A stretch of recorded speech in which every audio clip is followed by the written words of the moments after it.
There are many things that we can learn by merely considering the achievements of our forebears. It is not difficult to make a new and useful application of some known and appreciated principle. But it is not easy to discover a principle. It is not easy to build without recourse to that which has gone before.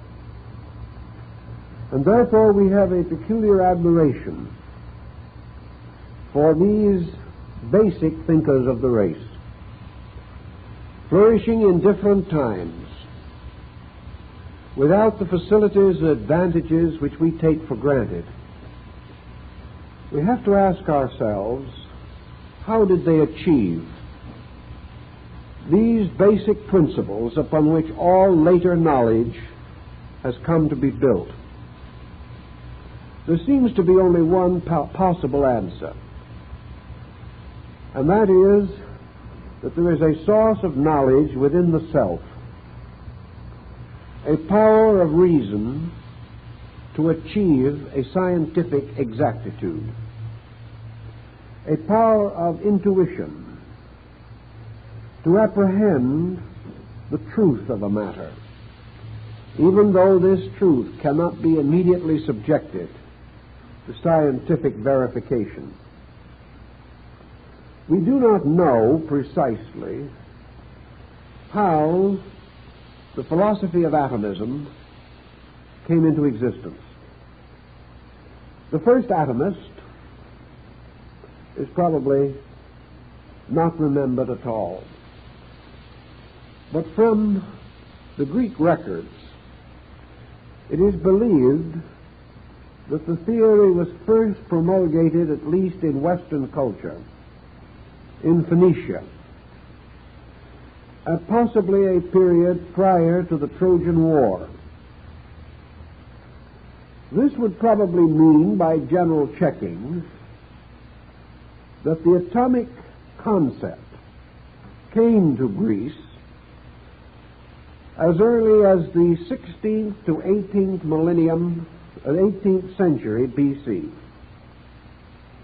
This means that it precedes the golden age of Greek philosophy. It contributed to this philosophy. But Greek philosophy was already dependent upon a much earlier tradition. We can therefore only say that what we call today the philosophy of atomism certainly existed at least 4,000 years ago. Also, we know that its original development was largely religious. It was one of the religious convictions that gradually moved into the area of philosophy, and from philosophy in turn was taken over by science in the 17th and 18th centuries of the Christian era. We know, of course, that these first thinkers did not have the full advantage of the long research and thought that man has since devoted to this subject. We are not certain that all of their opinions are true. We suspect, however, that the peculiar integrity which enabled them to establish these basic concepts and hypotheses may also have given them some unusual intuitive grasp of the larger meanings which perhaps we are now ignoring. Certainly, at an early date, atomism became a distinct philosophy, a philosophy of spiritual, intellectual, moral, and also physical significance. With our new developments in the field of atomics, we may therefore contemplate the possibility that here again a philosophical and religious structure may ultimately be built upon a scientific concept. Philosophy and religion made this concept possible. Philosophy and religion must perfect that which has more recently been achieved. In order that we can have some general perspective on this, I have attempted to set some kind of a starting point, to find some mind that in the past gathered up the still earlier fragments and presented them to us in a more consistent, organized pattern. This mind was nearer to the old foundations and therefore may prove especially useful. The first and most important thinker that comes to mind in this relationship is Pythagoras of Samos. And I strongly suspect that he will ultimately be considered, if not the first, the greatest of the Greek atomists. Now, we are not inclined to consider Pythagoras in this light. We think of him more as a mystic, as a great contemplative thinker, strongly religious, and at the same time incorporating in his mentation many basic scientific disciplines and methods. From an earlier source, Pythagoras derived his concept of the atom. Now, our word atom, like our word psychology, has come gradually to mean the exact opposite of its original significance. The root tomos means cut or to divide. Atomos, or atom, therefore means that which cannot be divided. Now, that is an interesting point, because we've made so much of this concept of smashing this minute particle or creating a division within it by what we call fission. The indivisible concept, atom, became significant to other Greek thinkers. And during the period of the Ptolemies in Egypt, atom became a proper term for deity because of the concept that deity is indivisible. Pythagoras, searching for his term, a term which was later to be taken over by von Leibniz, hit upon the concept of the monad. Therefore, to Pythagoras, the monad was the atom. Now, the monad, according to the Pythagorean concept, was an indivisible unit which should not be considered identical with one or any concept of numeration as such. The monad was the seed of number. The monad was number indivisible as absolute and ultimate unity. Therefore, in his thinking, the atom became the sovereign symbol of that which is essentially unchanging, inevitable, indivisible, infinite, and absolute. Pythagoras also pointed out that this term is peculiarly applicable not to great mass, but to an invisible and minute thing, so small that it cannot be seen by the ordinary eyes of man. In these terms also we realize that our older philosophers were functioning without benefit of any instrument or device by means of which minute forms could be examined.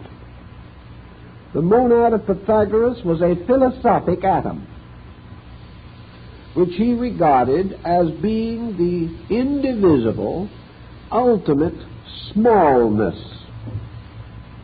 the least comprehensible or conceivable unit that could exist. Pythagoras also, however, gave us a philosophical point which may have bearing upon our modern thinking, namely that this unit, immeasurably small, became the peculiar symbol and emblem of totality itself. This was the thing minute, but also possessing the ultimate quality of power, unity. Therefore, the atom was not only the smallest of all things, but the most perfect. Being most perfect, it was most like the infinite itself. And the atom, therefore, became the symbol of the continuing seed of existence, a very minute seed from which all things must by their natures grow. Therefore, he termed this monad a seminal principle, a principle seed-like, capable of continually unfolding according to a principle. Now, Pythagoras was already well enough aware of the general principles to conceive that the unfoldment of the atom, or the primary seed, could only be attained because this seed was able to gather to itself other atoms like itself, and that growth was therefore an increasing aggregate of unchanging energy substance units. By this we mean that the atom actually did not merely extend itself. It exercised a kind of influence or force by means of which it attracted and repelled, attracting according to one nature and repelling according to another.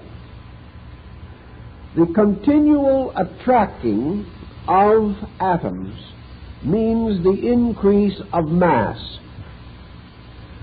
The division or breaking down, the repulsion of atoms, means the reduction of mass. The attraction and repulsion of atoms is due to another principle, this principle called energy. Therefore, the increase of energy activates atomic structure. The decrease of energy subtracts from atomic structure. The moment two or more atoms are brought together, a change takes place, for out of this union is produced the foundation or basis of mass. Mass is no longer composed primarily of parts. Intellectually, it is a continually developing unit. Therefore, mass represents a new kind of structure. But this structure is also, by its own nature, monadal or unified. It differs, however, from the basic atom or monad in one particular. This compound is dissolvable. For all things composed of parts can be dissolved by the dissolution of the parts. when all dissolution takes place to its infinite degree, and nothing remains that is separable, that which does remain is atom, which is no longer susceptible of further division. The Pythagorean concept was taken over by Leucippus, a philosopher following Pythagoras and preceding the period of Plato and Aristotle. Leucippus had one or two further contributions to make. He was the first to point out that the universe itself could be divided into two essential qualities, conditions, or states. One of these he called ends, and the other he called non-ends. Ends is something. Non-ends is not something. That which is not something is nothing. That which is something must forever exist. And when all and every change has taken place in the condition of that which is something, it must be reduced to the basic symbol, something. And this basic symbol of something is atom. This was perhaps his most luminous contribution to our problem. He did not, however, proceed as far as another philosopher who preceded him. And this other philosopher gave us the theory which we now associate with the atomic philosophy of Democritus. This philosophy has to do with the final organization of the entire concept of ends and non-ends. So we will try to get a pretty fair survey of this, for it is in turn from him that the Platonic and Socratic concepts of atoms gradually integrated to reach the highest condition or state which they attained in the Greek classical world. From that time on, the next most important change was brought about by the Arabian schools, largely vitalized by the early Jewish research in atoms, something we know very little about, generally speaking. But the work was hard progressed in that area. So we come back to the original concept of Leucippus, the existence of ends and non-ends, which now take the simple term atom and vacuum. Now, vacuum, of course, is obviously the non-ends. So existence itself consists of two primary qualities: atom and the absence of atom. Atom, having an existence, has to exist somewhere. This somewhere must also be an environment that is negative to the atom. If the environment was positive, the atom would be overwhelmed. Its natural procedures would be frustrated, limited, or distorted. The only condition in which something can achieve its own consequences without inhibition or limitation of any kind is vacuum. Now, at the present moment, we are not considering vacuum to be a particularly congenial environment. But perhaps we must also bear in mind that our ancient friends conceived these terms with a somewhat different usage from that with which we are familiar.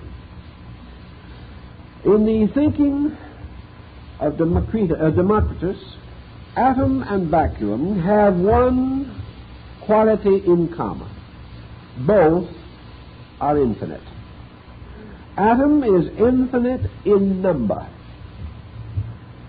A vacuum is infinite in area. Beyond these qualities, nothing can be conceived. The Greeks were not prepared to say that vacuum came from anything, nor were they prepared to say that atom came from anything. They affirmed, somewhat in the psychology of Buddhism, that atom was eternal, and that the term infinite implied not only number and duration, not only number and extent or expanse, but also duration. So we have infinite number, infinite space, and infinite time. Now, time is not a thing, in the sense that vacuum is a negative environment, or atom a positive factor.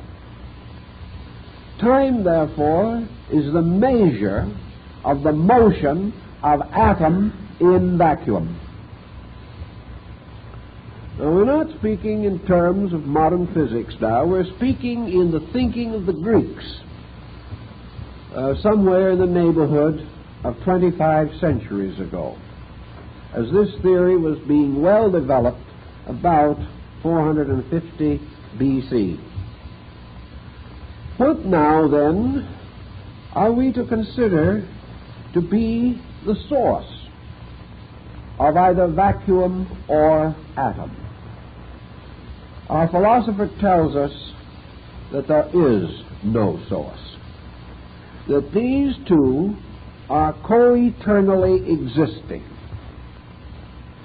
that there can never be a time, conceivable or inconceivable, when the infinite expanse, which we call vacuum, does not exist.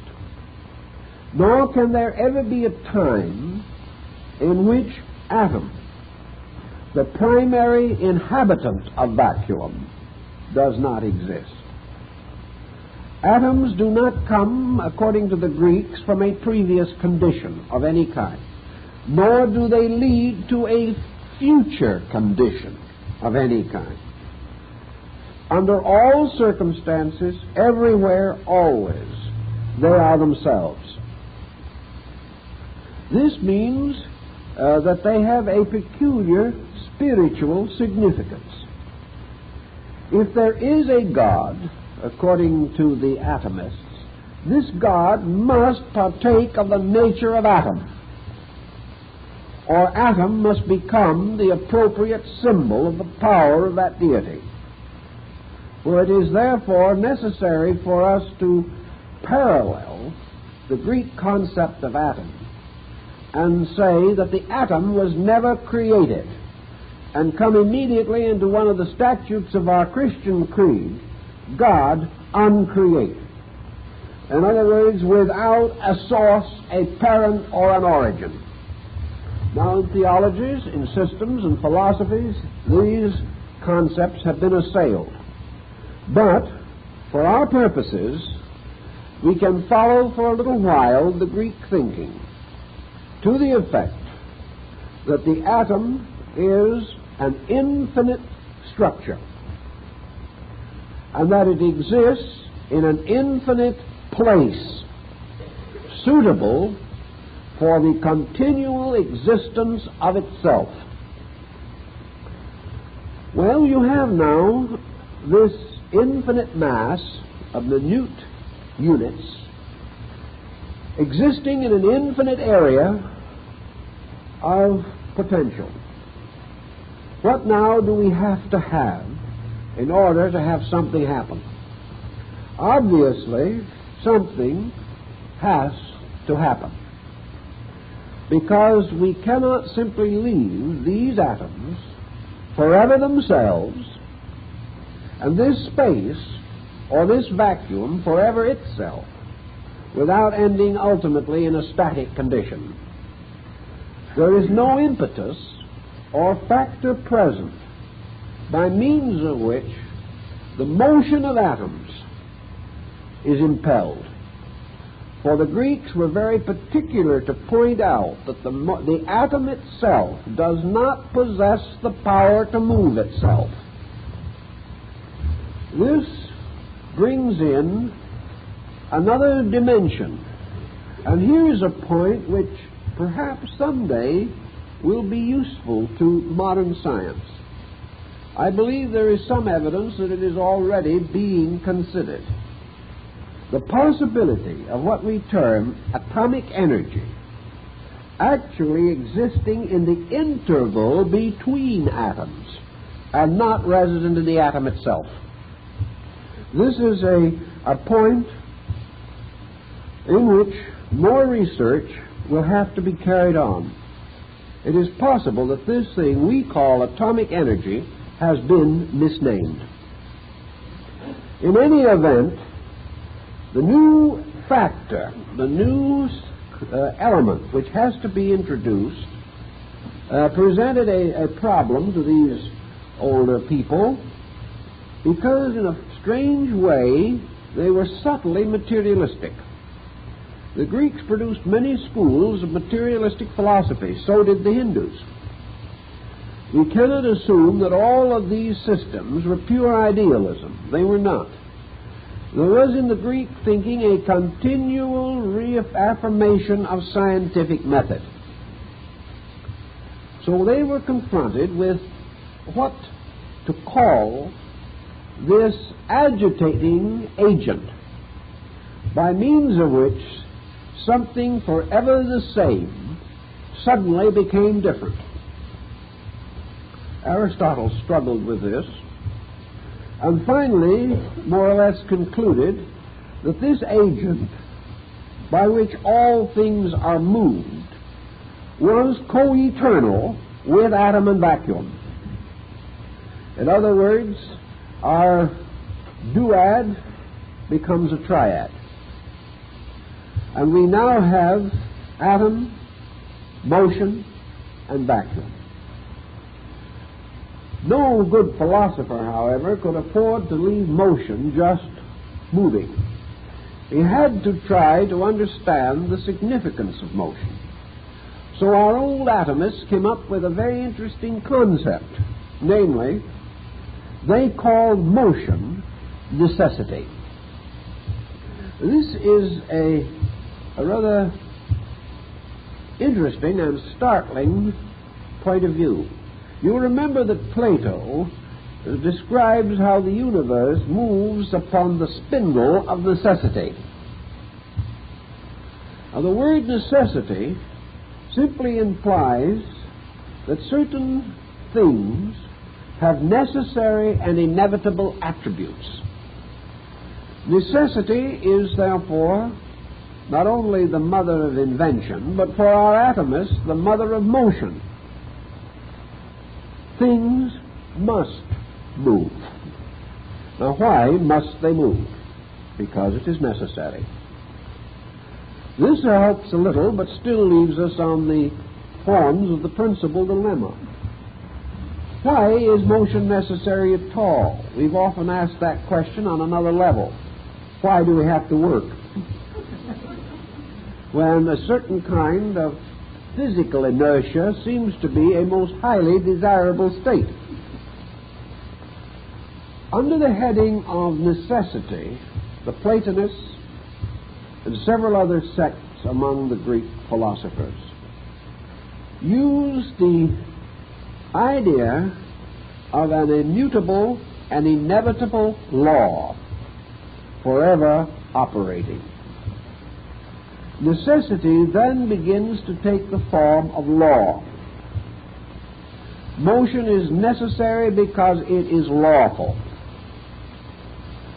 That this compound of ends and non-ends, atom and vacuum, not only has an existence, but has an existence in necessary law.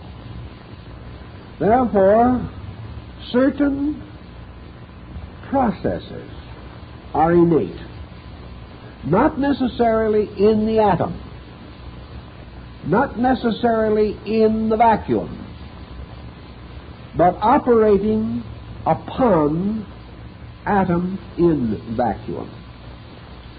The necessity must be something needed by something. Therefore, necessity is not needed by vacuum, vacuum being nothing.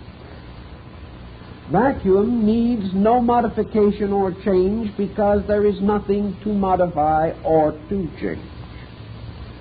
Therefore, law has a natural affinity for atom rather than for vacuum. For necessity can only accomplish if some means of accomplishment, some substance upon which accomplishment may take place, also has an existence. Here our Greeks began to cater a little to the popular thinking of their time and introduced a spiritual equation. We may say they did it reluctantly, even as modern science does it reluctantly. But there are certain problems that cannot be solved unless we make some kind of sense out of necessity. We cannot conceive of motion without a power called the mover. Things do not move of themselves, according to our atomists, therefore they must be moved. They cannot be moved by vacuum because nothing can move anything. They must be moved, therefore, by something. That something must also, because of the manifested result, be a motion of order. This movement is not a continuing accident. This movement is an intent. That which indicates intent must imply the existence of that which intends. So we have the gradual emergence of an intending power. This intending power cannot be said to be identical with atom. It must, therefore, be another force. The atomists took the attitude, therefore, that there was this intending power which they termed necessity or motion. That this motion moved always according to its own nature. Therefore, there was an inevitable, immutable, unchangeable motion termed oblique. And every atom existing in vacuum was subject to continual agitation by the presence of motion. Motion of itself, therefore, becomes a kind of providence. It also becomes a kind of providence, because it provides the solution to the continuing arrangement and rearrangement of atoms. So our next step in our thought, or in our problem, is to conceive of vacuum as a kind of a vast bottle in which atom is in constant agitation. This agitation being considered primary motion and also inevitable or necessary motion. Necessary not because it was ordained, but because it exists. And that which is so is necessary. This removed certain moral factors from the issue, but did not entirely close it, as we will point out a little later. Motion, moving atoms, resulted in a further condition for which classical philosophers had to invent an explanation. And they did it with extraordinary ingenuity. We are told, even as early as Leucippus, that atoms, though composed of one inevitable substance, differing in no way substantially, essentially, or in quality one from another, had certain difference. One of the reasons why difference has to exist is because that which is the same cannot be differentiated.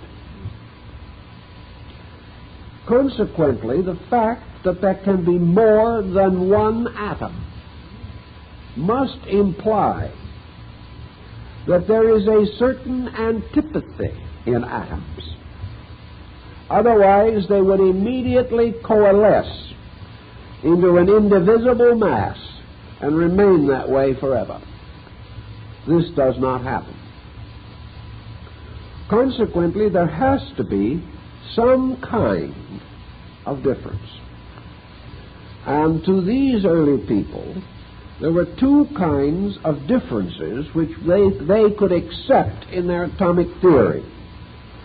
One was difference in magnitude, and the other was difference in form. That which is alike in nature, essentially alike, may therefore differ in size, some being greater than others in mass or quantity.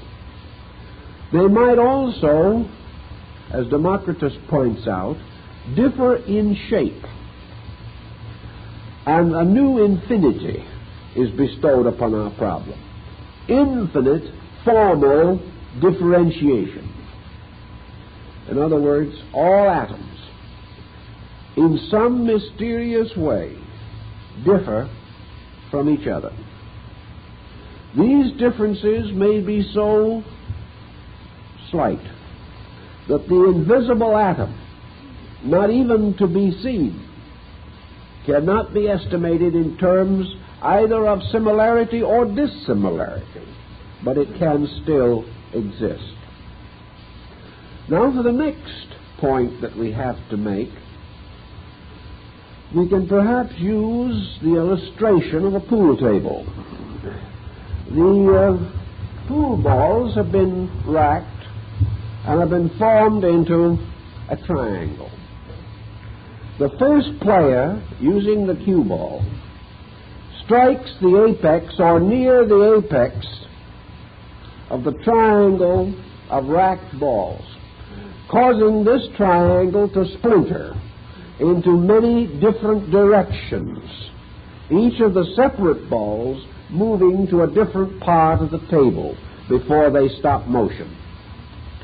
This, according to the Greek theory, would explain how an atom, here represented by the cue ball, coming into violent contact with other atoms, results in this breaking or smashing of an arrangement of atoms. In this case, however, the breaking or smashing is due to an oblique falling motion in which the particular atom we are using as an example strikes other atoms, separates from them, deflects those smaller or lesser than itself, is deflected by those greater than itself, and before it gets through, makes some of the finest billiard shots that you could possibly imagine. These atoms, moving therefore, are said to move eccentrically because their motion is impaired or conditioned or deflected by themselves in their interrelationship. Those atoms which by some nature are of a similar constitution, exercising a commonly cohesive principle, or, as Democritus said, by their shapes interlocking, begin the building up of mass.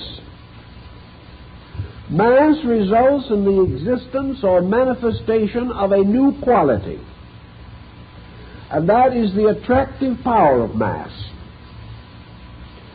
And gradually mass, by its attractive power, gains momentum and causes more and more atoms to be drawn into the orbit of an increasing mass. The result of this, said our Greeks, is the creation of planets. Now, we are not ready, perhaps, to assume that early this was contemplated, but actually it was. Now, the Greeks, trying to explain the different kinds of things that come into existence from the same basic aggregate of units, also make use of a principle derived from the Pythagorean pattern.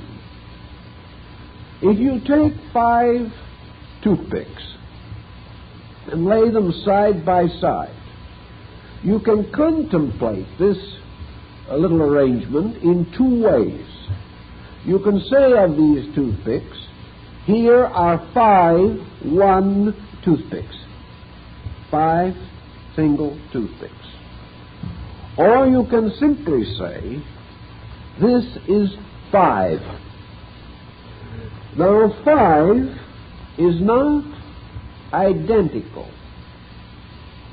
with 5 ones. It is a new concept. It is a new existence, because 5 ones are separate things. The 5 is a unity composed of 5 parts. So the tendency of the mind is forever to conceive number in terms of unity. And wherever we transform the concept of separate units into any type of compound figuration, we create archetypal patterns, which Pythagoras called the numbers. If with this 5, which we have thus created, we remove a toothpick, immediately 5 as a unit or unity ceases to exist. And in its place is generated a new unity called 4. 4 is not just 4 ones. If to these 5 original toothpicks we add another, then the unit 5 disappears, and in its place is a new archetypal concept, 6. Thus, in all things, as the Greeks pointed out, the shape of the number 6, when you draw it, is different from the shape of the number 5. Perhaps this is the difference between a rose bush and a sequoia tree. It is the difference in the overall unit concept. The Greeks did not affirm that there was any essential difference between the basic elements involved in the constructions of existing things. Existing things not only depended upon one basic substance, but for their differentiation depended very largely upon the differentiating, analyzing power of the human mind. The 5 ones are always there, but the numeral 5 is possible only to the creature man. This is a philosophical point. Therefore, man is the only creature interested in the fact that there is any difference between the tree and the horse. The horse is not interested. The tree is not interested. But man, because he possesses certain faculties, becomes keenly aware of apparent difference, and by apparent difference is impelled to assume essential difference, an impulse which is not, according to the Greeks, fully justified. So now we have not only the problem of explaining the accumulation of formal structure, but we come right down to something that we can't deny today, although we do not understand it perhaps very much better than the Greek did. Namely, that something, they call it the atom, is the common denominator of everything that has an existence. The only thing which is not included among those things over which the atom exercises this common denominative power is vacuum. Consequently, it makes no difference, as Leucippus himself pointed out, whether you are referring to water or fire or the human body or the emotions of man or the coloring of flowers. It makes no difference what you refer to. All of these things are composed of invisible, minute units that cause difference not from their substance but from their arrangement. And consequently, everything that exists is a structure built of single blocks, and these blocks are atoms. Now, it is rather interesting that a thoughtful person 25 centuries ago came to that conclusion and remained true to it, because in those days there was certainly very little to build this upon. One early thinker has suggested that the whole thinking came as the result of allowing a handful of sand to run through your fingers.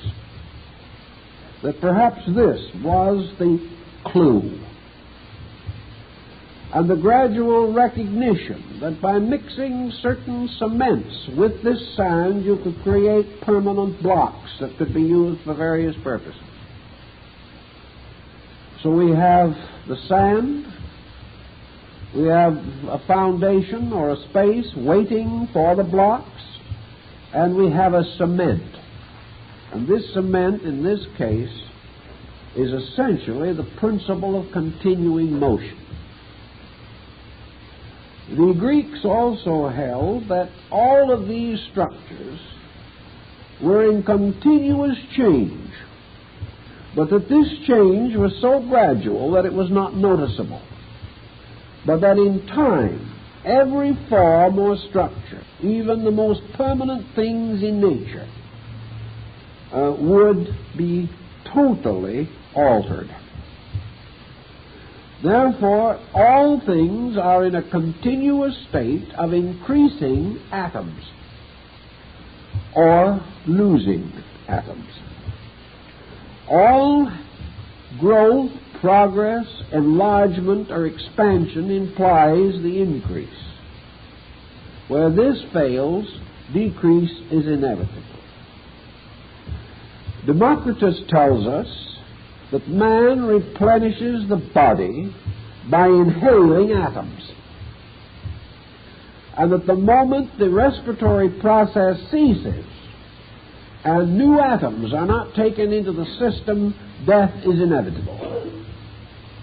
That life is therefore the continual replenishment of the atomic units from which the structure of man is composed.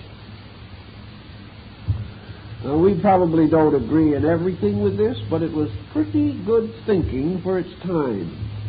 And someday our so-called very good thinking is going to look just as imperfect, because we are a long way from the ultimate solution of even the common problems that we are working with on the level of physics today, particularly in the area of nuclear physics.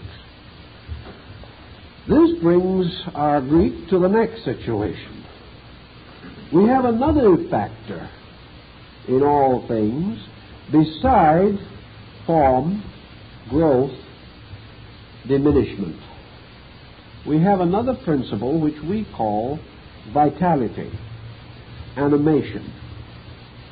All things that have forms are in some way also alive. Now, actually, the atom, as such, as visualized by the ancients, was neither alive nor dead. It was simply a minute, indivisible thing. Yet out of the aggregation of these atoms, there comes a structure which in turn begins to manifest peculiarities and characteristics. In some of these structures, as in the bird, we find the magnificence of flight. In others, as the plant, wonderful shapes and forms and patterns with magnificent color. We also find that these forms, composed of atoms, develop the power of propagating themselves. And this became quite a serious matter. For although the Greeks were perfectly willing to recognize the building of the new body as merely a repetition of the process of the integration of atoms, they were still up against many very difficult situations upon which to build solutions. So, Democritus tells us of another thing, that what we call mind is also an aggregate of atoms. Emotions are aggregates of atoms. Dreams, which we consider fantasies, are temporary aggregates of atomic patterns within the mind. That any form of any kind which can be conceived or imagined, visualized, or brought into existence upon any level of awareness, subjective or objective, if it has an appearance, if it can be differentiated from nothing, it must be something. And if it is something, it is atoms. The next concept that came to these people was an early realization that no matter how materialistic you might like to be, there is something different between bodies and souls. Now, this was a rather difficult one. Souls and bodies could have one common denominator: atoms. This was not too difficult because atoms being invisible anyway, they might aggregate in one way to form a visible structure, and they might aggregate in another way to form an invisible but equally real structure.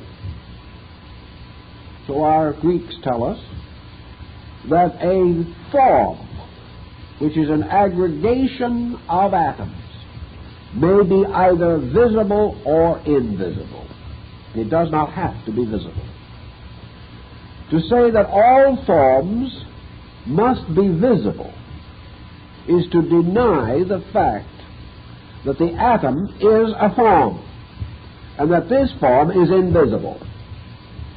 Therefore, being invisible in itself, that which it produces may likewise be invisible. But what is invisible? Invisible is not something that has no form. Invisible is that which cannot be cognized by the faculty range of the human sensory perceptions. Consequently, we have arbitrarily created a concept. It is visible, it is so. It is invisible, it is not so. Depending entirely for this concept upon the limited range of our own visual faculty. The Greeks had outgrown that thought long before the beginning of the rise of modern thinking. They were perfectly aware that wind is invisible, except that it can be felt. That soul is invisible, but it also can be felt. And this feeling is an experiencing, a discovery through use, a discovery through the fact that we apprehend a power without being able to define the boundaries of the form of that power. The atomists would have gone far enough to say that even a sound spoken could not be heard did it not create an atomic pattern. That we hear because sound has become a form or has gathered atoms. But this type of form or gathering of atoms is not visible, but it can be heard. Therefore, different sensory perceptions may therefore be capable of becoming aware of different atomic compounds. We can't differ too much from this, or from their concept that the odor of a flower was due to atoms thrown off from that flower, which could be measured because they struck against the very subtle substances of the olfactory nerve, producing inevitable reflexes in the brain. So our atoms can form many different types of structures. And one of the structures that they formed was the soul. Now, it's not too difficult to create a soul. It is just another kind of body until you reach a certain point. And then you have to either step into new ground, or else you have to fall back upon this process of regressive evasion. We have to say that the soul is a certain structure possessing certain attributes, or that the soul is a structure receiving attributes, or emanating from a preceding structure. Now the Greeks say to us, we know that physically forms, particularly animal, human, plant, reproduce their kind. Therefore, that they are able to send forth a motion by means of which a new pattern, similar to the original pattern, is gradually built up, the phenomenon of growth being nothing but the rapid increase in the number of atoms. Able to do something better by this time. The other concept was that if the soul is a structure composed of atoms, that it is quite conceivable that these two structures can exist in the same place at the same time, and that they are also capable of separating and returning to each other. That whichever form, as Pythagoras says, is the more subtle, must permeate that which is less subtle. Socrates uses a rather common concept of this and has since been very popular. Namely, that you can fill a glass with sand, and when it is entirely full, you can then take a cup of water and pour that into the glass. The reason being that we are working with two different groups of atomic structures, one of which can penetrate the other, only for one reason, as Democritus also pointed out, and that is that in the atomic structure, the atoms, though forming a mass, actually do not constitute a solid. In other words, if we could magnify this structure sufficiently, we would discover that no two atoms touch each other. They come into proximity. They meet. But they seem to meet by another quality. And this other quality is the fact that the atom itself is a kind of double nucleus, one which we know today and which we have attempted in various ways to bombard. If this be conceived possible, as the Greeks held it, then the soul could permeate the body. It could enter and depart from it, moving between the atoms of the body. By the same means, the soul could move through a door that is closed, because the atoms in the wood are not in the same quantity-quality relationship as the atoms in the soul. But two doors striking each other will not so penetrate each other. Consequently, the soul has a power of approaching and moving into unity with substance. And when these two meet, something new is created, namely an increasing density. Because now we have the soul atoms filling in some of the spaces between the physical atoms. If we wish to go still further and assume with Pythagoras the existence of a spiritual substance composed of a still more refined type of atom, then this in turn could permeate both of the others. And we would therefore be capable of having in one place three atomic structures united in one compound, the parts of which might be referred to as spirit, soul, and body. Out of this type of philosophizing also came the problem of immortality. Immortality, to the Greek atomists, was very difficult to explain in terms of a universe composed only of atoms and vacuum. They did go so far, however, as to be a little dogmatic, and after all, you must defend your principles if you believe them. And they decided that if there were such places as heaven, earth, and hell, they were obviously composed of atoms. That heaven was built up of some kind of an atomic aggregate, less visible, more subtle, but no less factual than the physical earth upon which we walk. And of course they had us all, and they always have had us, on one point. Namely, if this mystery could produce the earth, it can produce almost anything else. So it's only a degree of the incredible that we have to deal with. Also, if there were these regions in space, they were not essentially different from the elemental or elementary disbursements on the earth.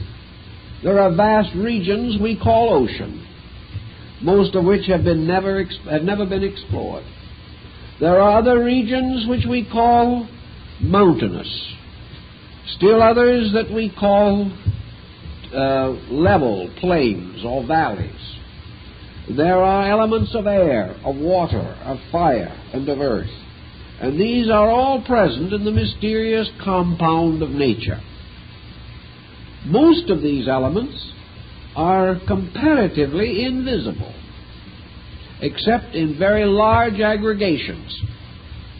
But if there can be a world of water and a world of air, there can also be a world of ether, a world of mysterious regions extending around us or even permeating us. The Greeks went so far as to speculate that many universes, all composed of atoms, but all keyed to different vibratory core motions, could exist in the same place at the same time. That the distance from here to some other order of existence might not even be measurable in any interval whatsoever. As we move our hand through the air, we may be moving it through the palace of the king of an invisible world. We do not know, and we still don't. But if we must go on with this speculation, and the Greek felt he had to, it then came to his conclusion, or he came to the conclusion, that the invisible universe of gods, of demons, of spirits, of any kind of religious being, that these could only be other forms of atomic compounds.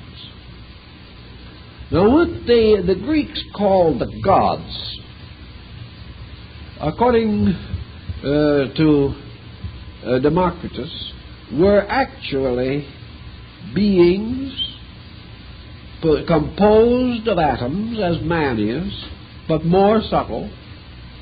Because more subtle, more refined by nature, for this reason also more erudite, more intuitive, more mystically aware, and because of having a finer nature, being capable of permeating or penetrating other things, but other things, being of a grosser nature, could not penetrate them.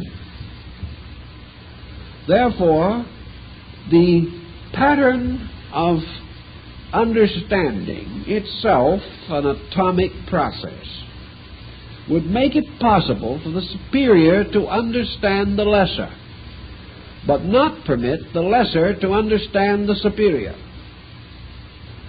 Therefore, the individual lacking the refinement, which we might even measure in terms of brain cell structure, is limited in his possibility to comprehend, whereas another creature with a more finely organized atomic structure might comprehend him. This being the conceivable situation, what then is the power of the gods in the thinking of the atomists? The same kind of power that would be available to a most venerable and learned person who, having exceeded all worldly insight, all knowledge such as we may possess, was able, because of finer organic structure, meaning atomic structure, capable of a superior consciousness existence, and abiding in a region or place more subtle than our own, and therefore incomprehensible to us. This did not mean that the atomists assumed that this superior being created the earth. He could not so assume, because he believed the creative process to be eternal. Therefore, the deities become more in the concept of the Hermetic adepts. They become beings capable of exercising a greater directive power over structure, but were not responsible for the creation of that structure.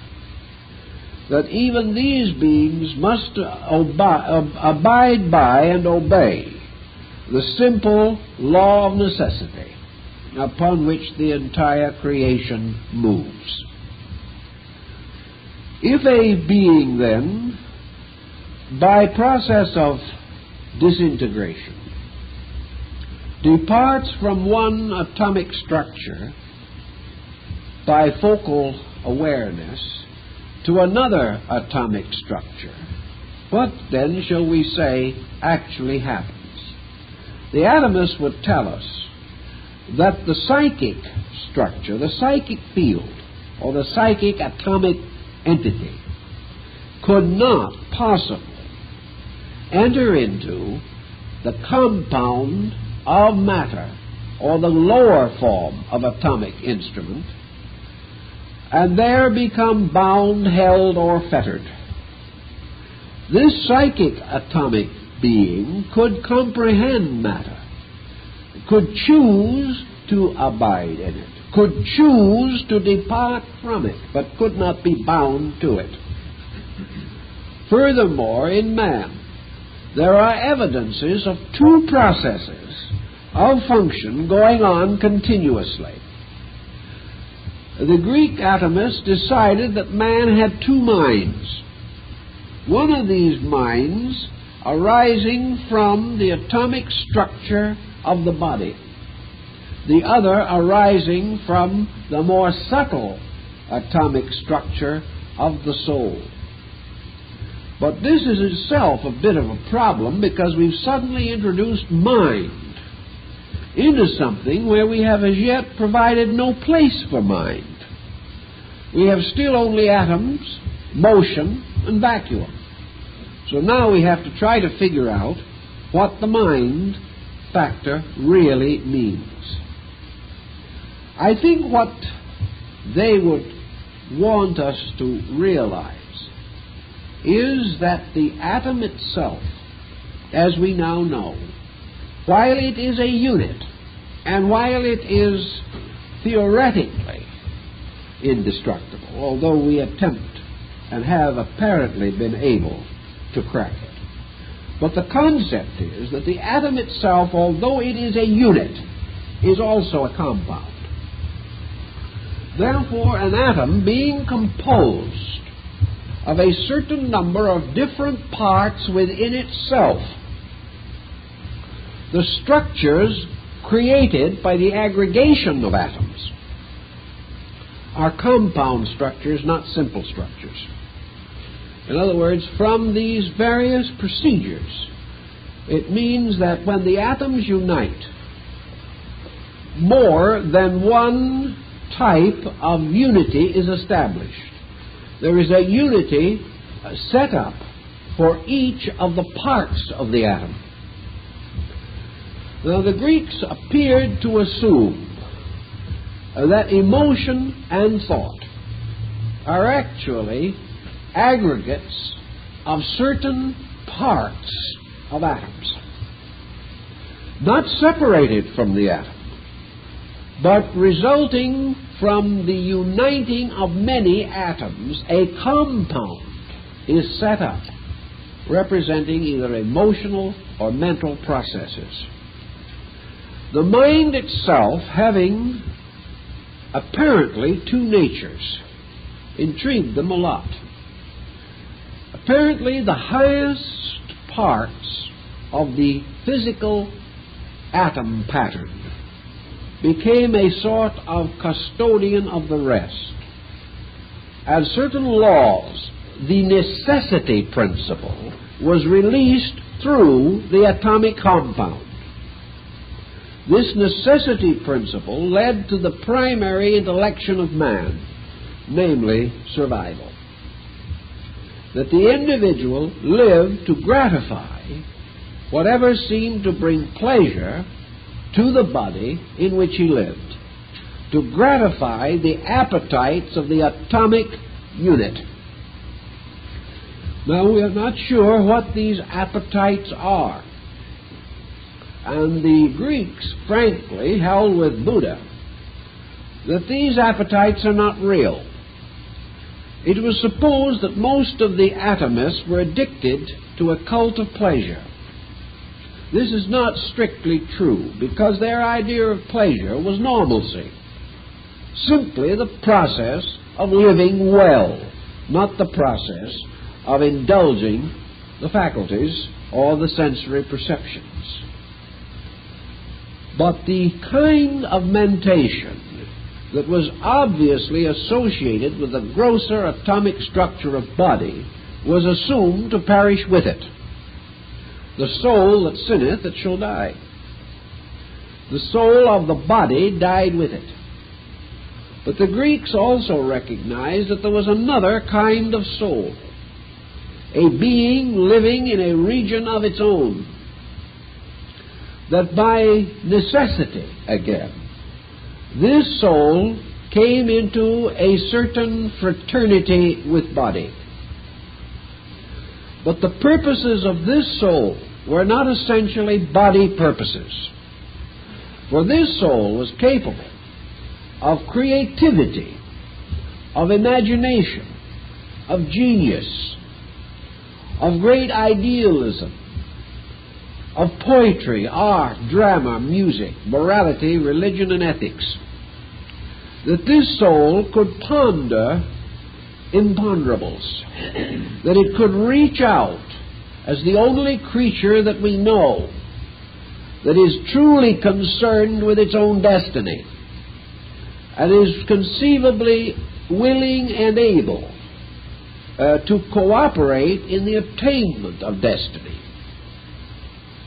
This soul, therefore, was believed to be simply another person, a person of better character and nobler purposes. This is not infallibly so, because it could be that the soul has been corrupted by circumstances, or has compromised its own existence, or has transformed its natural psychic aptitudes into destructive courses, and therefore has become a corrupted soul. But normally speaking, the soul was regarded as a friend of the body, therefore brought into communion with it, but not dependent upon it for either its insight or its inward life. The soul, naturally existing in its own condition, was therefore a contemplative body, which could survive without the support of body, physical body. But the physical body could not be purposeful without the cooperation of the soul. Yet the body could survive under certain conditions, separation from the soul. But if it did so, it became an idiot, or a thing without any inner psychic guidance. This also then brought into a new concept the Pythagorean theory of monad, namely that body, being composed of a mass of minute units, ultimately attempted to affirm its own archetypal unity over the total. Therefore, all things being composed of parts, all parts in turn are impelled to a state of unity. Thus the soul is not only made up of atoms, but by aggregate it is a compound atom. Body composed of atoms becomes also a compound atom. The moment the body or the soul or any unit becomes a complete atom, or is united to form a total unity or a monadal existence, this complete unity, or the new atom, the mass atom, now reasserts its original condition, namely that it exists in vacuum, that it is atom, vacuum, and motion. This also means that this soul, as Socrates tells us, quantitatively begins to move. And according to its nature, it moves into proximity with other atoms, compounded like itself. When this occurs in the course of the building of culture, we find savagery give place to civilization, isolation to community existence, and we find the gradual enrichment of comradeship in every part of life. Further than this more or less accidental or incidental relationship, however, is that this compound, moving obliquely, like the atoms of which it is composed, begins to move in an ascending arc. An ascending arc, in this case, has one essential difference from a descending arc. Things falling fall precipitously, and striking other things, shatter them or scatter them, as in the case of the pool balls. Things ascending, however, move slowly. Their motion is less rapid, and the confusion of the descending object and the probability of the ascending unit striking or disintegrating other units is lessened. Consequently, to the Greeks, this oblique ascent meant that gradually the ascending soul moved out of the area of the falling atoms and came to a state of comparative rest. The ascension of soul, therefore, was an infinite movement upward in an infinite vacuum, going on and on and on. If the motion is only in vacuum, then quality has to have some other explanation or some other interpretation. The only other possible interpretation is that this compound atom differs from the primary atom in one respect, namely that it is now composed of an infinite number of parts. These infinite parts, having resulted in a series of compounds, it is as though you took a compound chemical and united it with another compound chemical. In this case, you would increase the compound elements. Out of this increase by compound, in which a number of different patterns react upon each other within the structure itself, there arises what the atomists call friction. This friction, in turn, becomes the basis of a certain, not psychic consciousness now, but the releasing of the fire principle in the atom. They were quite definite as to what this all meant, and to them this began to explain what you might term the spirituality of the atom. That gradually the atom was brought, the compound of the atom was brought to a certain state. In this state, all of its elements were more and more complicated, until finally the individual existed in the midst of an almost incomprehensible complexity. To a certain measure, we are in this state now, of this incredible diversity. Not only diversity in life around us, but diversity in quality within us. To break from this diversity again, there has to be some kind of a process. And the ancients, to a measure, seem to have anticipated a direct procedure by means of which the compound was dissolved. I think that if we had tried to understand what they would have meant by the splitting of the atom, by this mysterious process of the release of a tremendous energy, that they would have expressed it in the idea that by a certain act of volition, a bombarding of the compound with certain concepts, consciousness, energies, methods, disciplines. That the compound could be brought to a point where it's sundered, where the entire atomic structure fell apart. And in so doing, the entire mysterious, intangible quotient that had been built up by all of this compounding was suddenly reduced again to its most primary nature. I suspect that this is almost the basis of Buddhistic philosophy.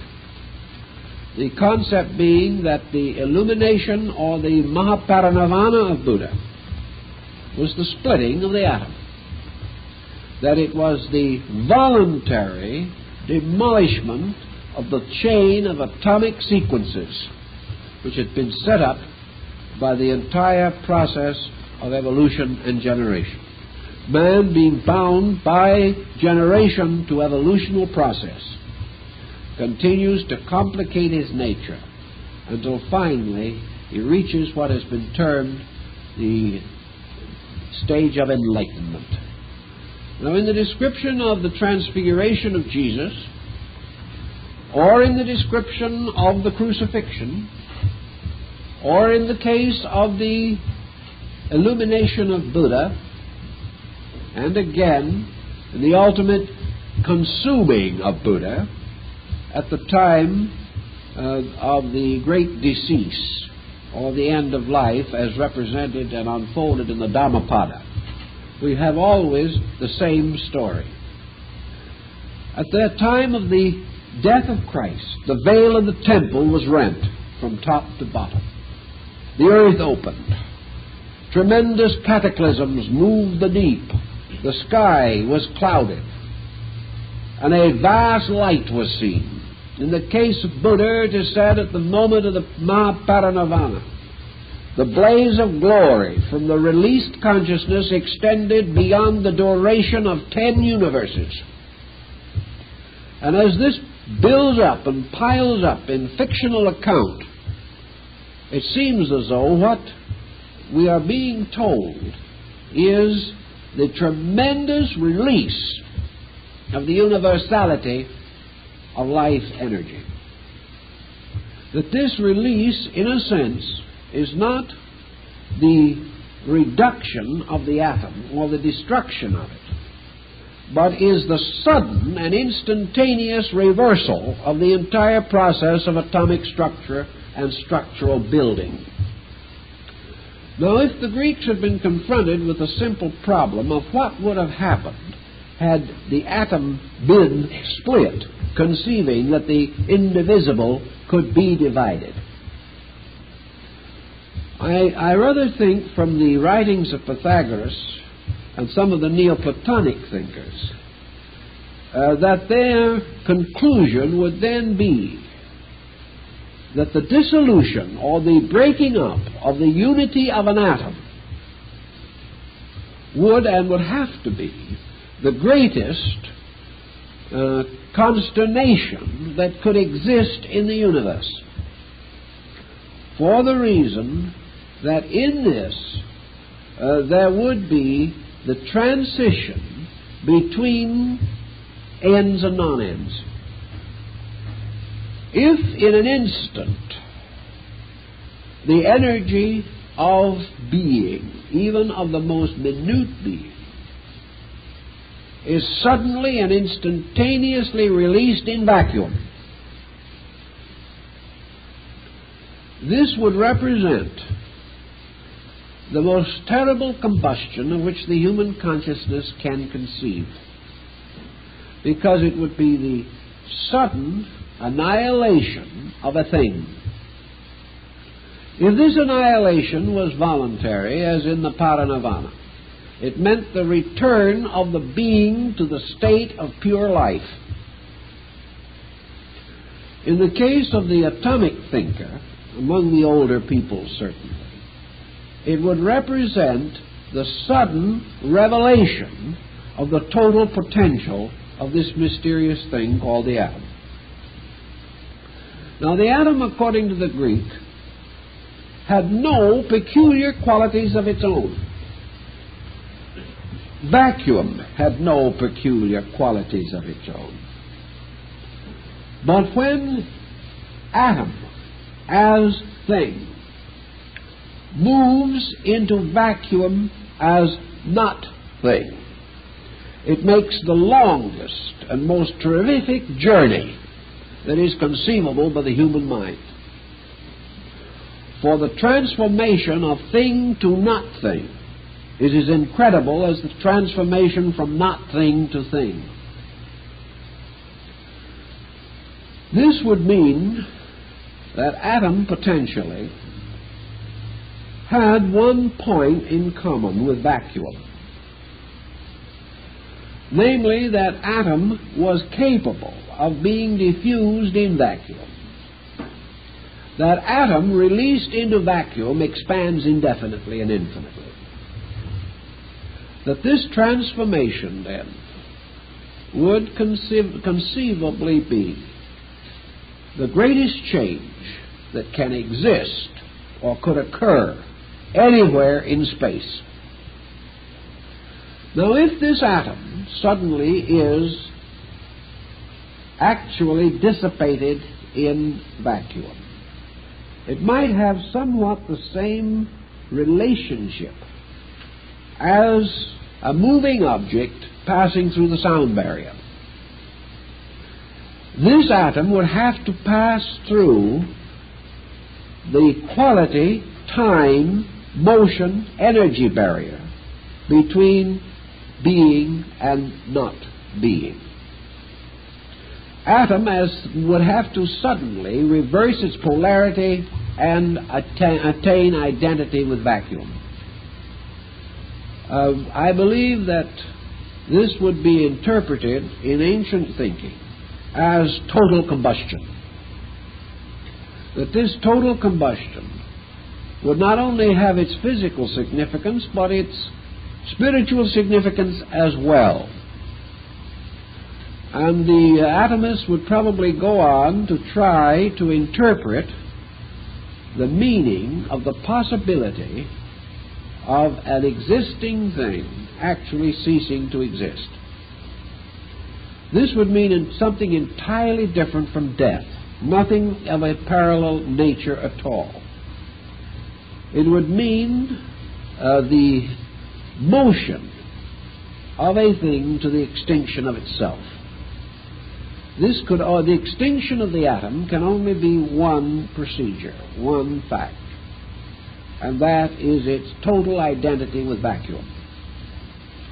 This would probably be the most incredible situation that could arise, because it would require a violation of every relationship existing in nature.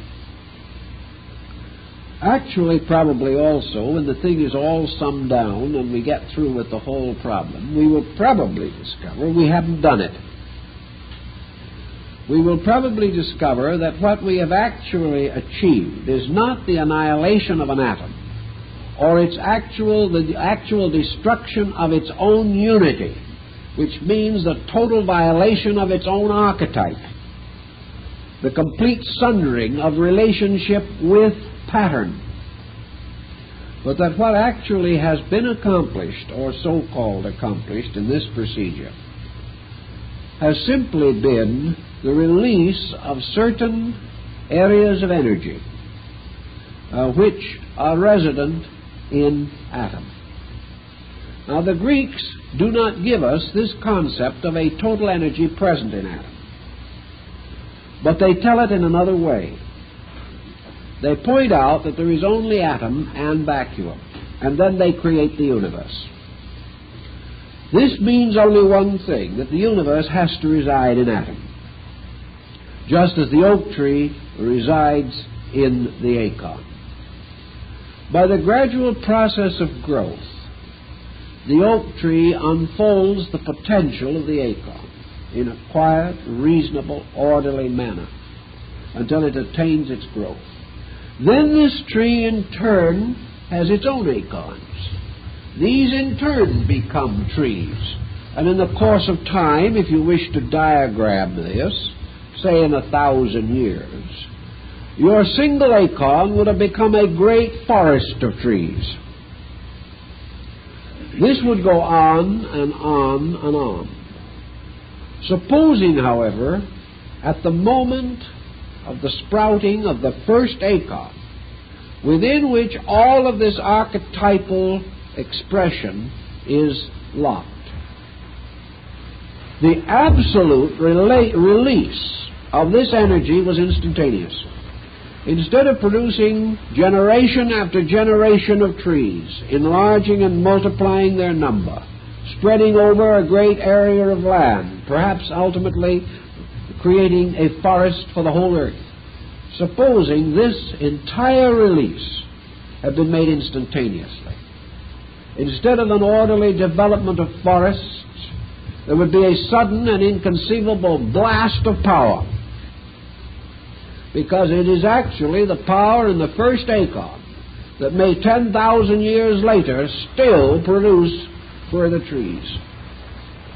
This power is carried from tree to tree in generation, until perhaps we can imagine that one acorn became the basis of all the oak trees that we know. But suppose that one acorn had released all its power at once. There would have been no oak trees as we know them. There would have simply been a diagrammatic blaze, a tremendous release of force. And this release of force would not be under the guidance of necessity or under the relationship of law. It would have been actually what the atomic bomb is, an instantaneous explosion. Had man not tampered with this atom, to go back now again to our Greeks, if man had not tampered with this atom might have become ultimately, through aggregation, the core of a planet. This planet in turn might gradually, through the continual growth of itself, become a sun. This sun in turn might become the central center of a cosmic system, and so on and on and on. But suddenly, the power of this atom to grow or to release energy was released instantly. Therefore, we have this tremendous instantaneous growth. But if we diagrammatically present this, what is the difference? The difference has been that the energy has been released too rapidly to permit the function of growth. Therefore, instead of expansion, we have explosion. Instead of life enriching itself, we have had it expending itself. Now, ultimately, all life must expend itself. But it expends itself in the maturity and in the final decline of its species. The arc of energy finally dies out in the extinction of forms of life. But in this case, this breaking of the patterns was a sudden release of energy. Now, it wasn't total, because I'm firmly convinced that the total release of the energy of a single atom would constitute not less than a complete solar disaster. In other words, it would take the solar system with it at least. This is only a relative degree, only a slight degree. And I am further convinced that beyond a certain degree, the processes used by man cannot operate. That it is quite impossible for man to explode or release the total potential of the atom. But that it is possible for him to do what he has done, we cannot deny. What follows?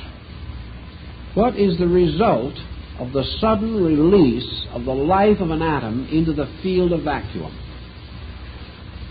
Is this the thing the Greek never really understood?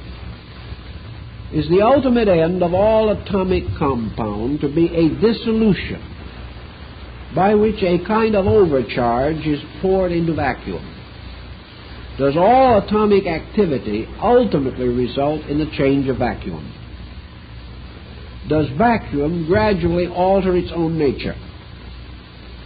All of the atoms return to their own existence, but by the process of gathering, accumulating, building, finally dividing, and disintegrating their compounds and returning back into themselves, is this motion producing something else in vacuum? The Platonists believed it did, for they believed that the world soul, the psychic nature of existence, was built up from the constant overcharge from the atomic action into the field of vacuum, and that there gradually rose in vacuum another dimension or another factor. And this factor was the total psychic energy of the universe.